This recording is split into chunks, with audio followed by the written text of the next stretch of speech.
कोतल अमारा 1916 की तारीख में अस्कोप्लो अली बे का नाम एक ऐसे बहादुर और वफादार जंगजू के तौर पर उभरा जिसने बरतानवी फौज के खिलाफ उस्मानिया सल्तनत की जीत में अहम किरदार अदा किया। अली बे उस्मानी फौज के एक मुखलिस अफसर थे और वो मशहूर उस्मानी कमांडर खलील पाशा के करीबी साथियों में शुमार होते थे। उनकी कहानी जुरत, हिकमत अमली और हुब्ब वतानी का एक बेहतरीन नमूना है। कोतल अमारा का पस मंजर।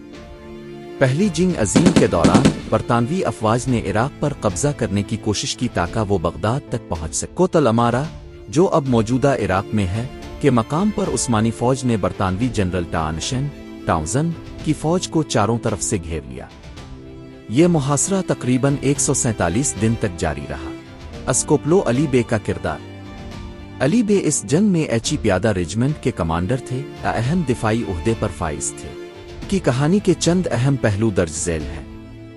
नाकाबिले तस्खीर दिफा।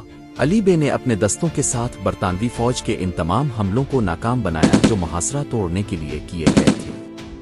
खलील पाशा के दस्त नरास्त।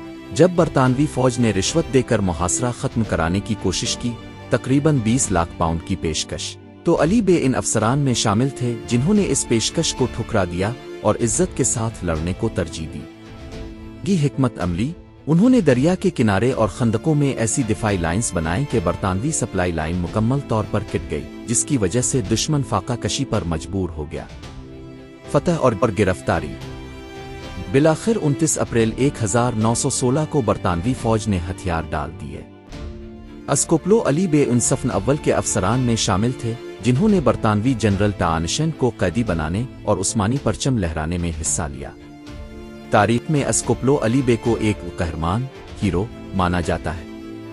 उनका ताल्लुक मकदूनिया के शहर स्कोपी से था, इसीलिए उन्हें अस्कोप्लो कहा जाता है।